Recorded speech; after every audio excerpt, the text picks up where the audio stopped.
테슬라는 자동차 회사일까요? 아니면 기술 회사일까요? 이 질문 정말 지겹도록 들어보셨죠? 그런데 최근에 이 해묵은 논쟁이 완전히 새로운 국면으로 접어들었습니다. 테슬라가 엄청난 계획을 하나 발표했거든요. 그러자 서로 으르렁대던 월스트리트의 강세론자랑 약세론자 모두가 딱 한 가지 사실에 대해서만큼은 고개를 끄덕이기 시작했어요. 바로 테슬라는 더 이상 자동차 주식이 아니다라는 겁니다. 네, 바로 그 지점이 지금 시장을 아주 흥미롭게 만들고 있는 핵심입니다. 그러니까 결론은 같아졌는데 그 결론에 도달하는 이유는 완전히 정반대인 상황인 거죠. 아, 정말 신기하네요. 근데 공통된 인식은 딱 하나입니다. 지금 테슬라가 자동차를 만들고 파는 사업만으로는 이 1조 5,600억 달러라는 엄청난 시가총액을 도저히 설명할 수가 없다는 거예요. 1조 5,600억 달러요? 네.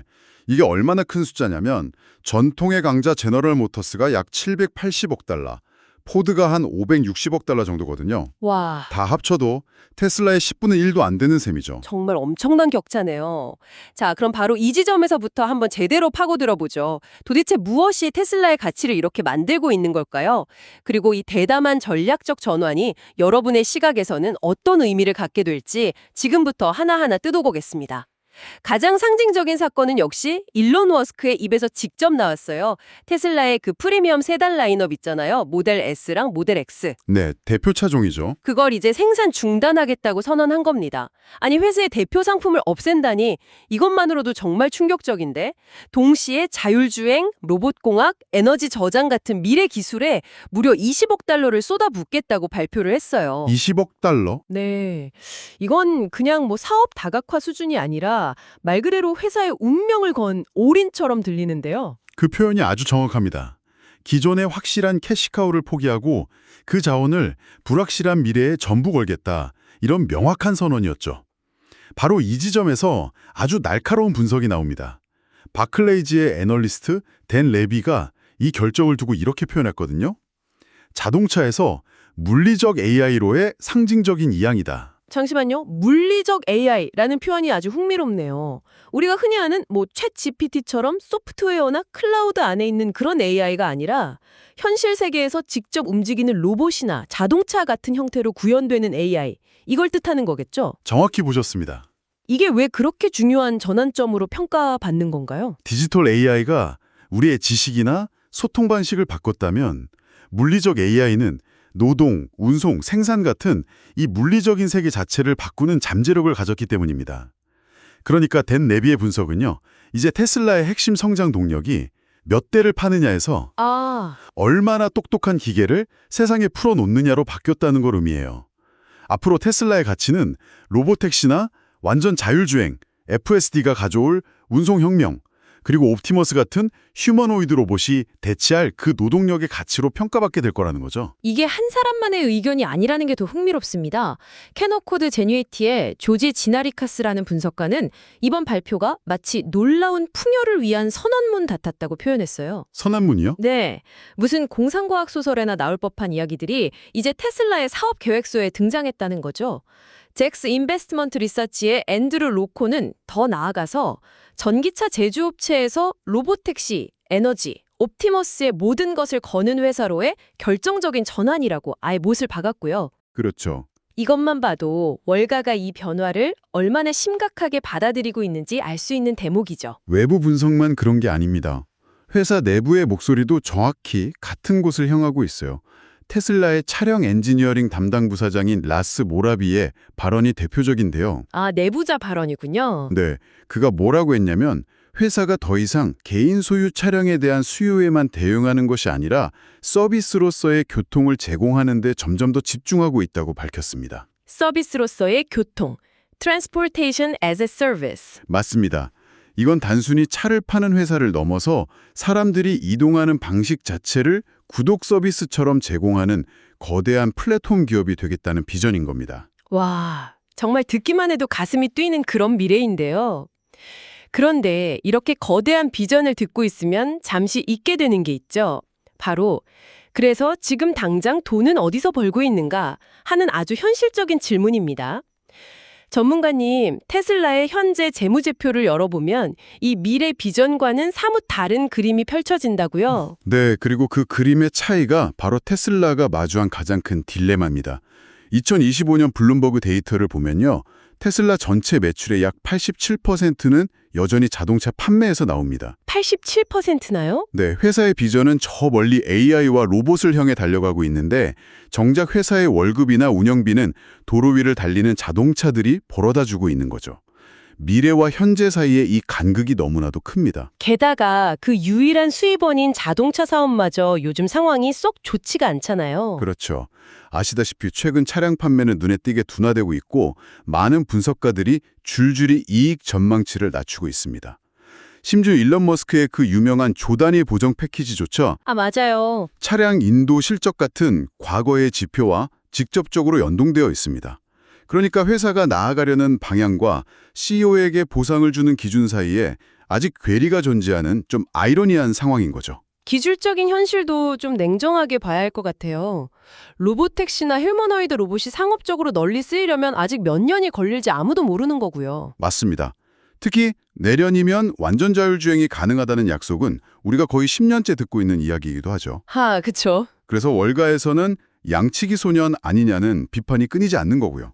이런 불확실성에 더해서 최근에는 스페이스X나 인공지능 회사 xAI와의 합병 가능성까지 보도되면서 주가에 또 다른 안개를 들이우고 있습니다. 그렇다면 이런 모든 위험 요소들이 현재 주가에는 어떻게 반영되어 있는 건가요? 바로 그게 가장 놀라운 지점입니다.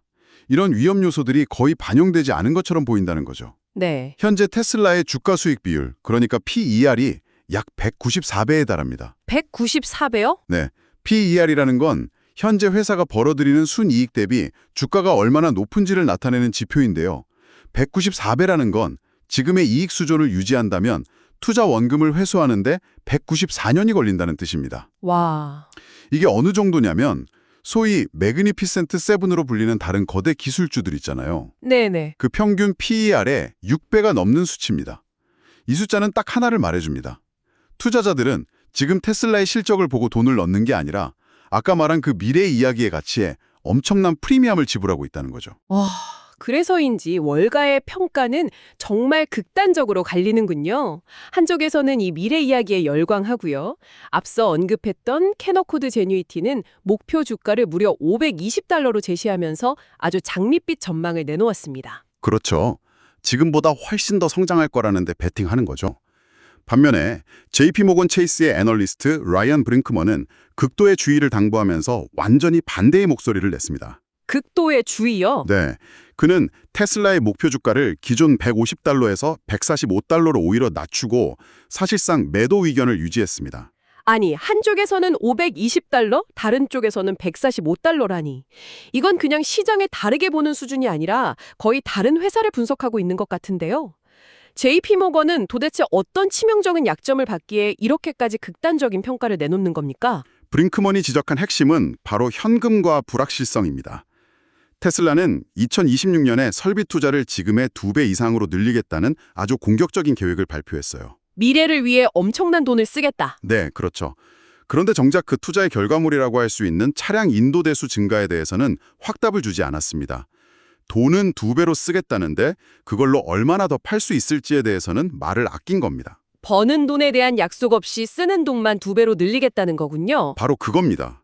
이 때문에 브링크먼은 2026년과 2027년에는 테슬라가 플러스 잉여 현금 흐름을 기록하기 어려울 것이라고 분석했어요. 잉여 현금 흐름이요? 네, 잉여 현금 흐름이라는 건 아주 쉽게 말해서 회사가 공장을 돌리고 직원 월급을 주고 세금까지 다 내고 나서 정말로 주머니에 남는 현금이 얼마냐는 거거든요. 이게 마이너스가 된다는 건 회사가 아무리 물건을 많이 팔아도 결국 미래를 위한 투자 때문에 통장이 비어간다는 뜻입니다. 지금 당장은 빚을 내거나 주식을 팔아서 버틸 수 있지만 이런 상황이 오래가면 아무리 비전이 좋아도 회사가 위험해질 수 있다는 강력한 신호죠. 브링크먼의 경고는 이 막대한 투자가 과연 언제 어떻게 결실을 맺을지 너무나 불확실하다는 겁니다. 자, 그럼 이 모든 것을 한번 종합해 보겠습니다. 지금까지의 논의를 정리해보면 테슬라라는 회사 안에 전혀 다른 두 개의 서사가 아주 격렬하게 충돌하고 있는 것 같아요. 한편에서는 테슬라가 자동차 회사의 껍질을 완전히 벗어던지고 자율주행과 로봇공학을 중심으로 하는 물리적 AI 기업으로 거듭나고 있다는 거대한 청사진이 펼쳐져 있고요. 네, 그리고 다른 한편에서는 그 위대한 비전이 현실화되기까지는 아직 기나긴 시간이 남았다는 점. 그리고 현재 회사를 먹여 살리는 수익의 대부분은 성장세가 둔화되고 있는 자동차 사업에 여전히 묶여 있다는 냉정한 현실이 있습니다. 높은 기업 가치와 미래를 위한 막대한 투자, 그리고 그에 따르는 현금 부족의 위험은 누구도 부인할 수 없는 명백한 리스크로 존재하고요. 결국 지금 테슬라의 가치를 평가한다는 것은 현재의 실적을 보여주는 재무제표를 믿을 것인가, 아니면 몇 년 후에나 실현될 수 있는 일론 머스크의 그 미래 이야기를 믿을 것인가, 이 둘 사이에서 선택을 내리는 문제와 같아 보입니다. 여기서 한 걸음 더 나아가면 더 근본적인 질문에 도달하게 됩니다. 사실 테슬라의 가치에 대한 논쟁은 우리가 기업을 평가하는 방식 자체에 근본적인 변화를 보여주고 있거든요. 아, 평가 방식 자체의 변화요? 네.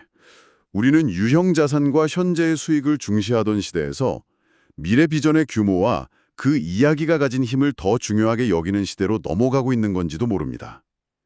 그런 의미에서 테슬라는 단순한 주식이 아니라 이제 스프레드시트보다 스토리텔링이 더 강력한 힘을 갖게 될 것인지에 대한 거대한 베팅인 셈입니다. 오늘 우리가 살펴본 것처럼 테슬라는 단순한 자동차 회사가 아닌 인류의 미래를 바꾸겠다는 거대한 비전과 그에 따르는 막대한 리스크를 동시에 품고 있는 아주 복합적인 존재가 되었습니다. 스프레드시트와 스토리텔링의 싸움이라 정말 흥미로운 관점이네요. 그래서 마지막으로 여러분께 생각해 볼 만한 질문을 하나 던지고 싶습니다. 한 기업의 현재 실체보다 그 기업이 들려주는 미래에 대한 이야기가 시장에서 더 큰 가치를 갖게 될 때 우리는 그 이야기가 가진 힘을 어디까지 믿어야 할까요? 그리고 우리는 언제 비전을 향한 대담한 투자와 현실을 외면한 아름다운 환상을 구분할 수 있을까요? 그 경계는 과연 어디에 있는 걸까요?